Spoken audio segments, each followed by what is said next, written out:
Okay, let's see how quick I can run through this maze. I guess hitting the platform would be a start.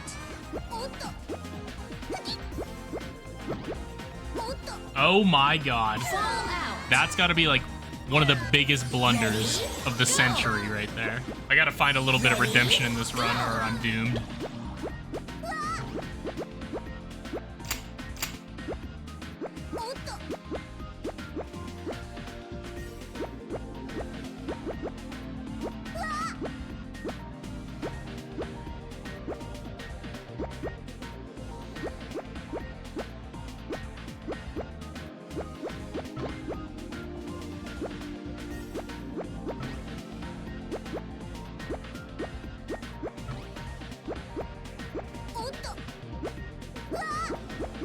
Saved!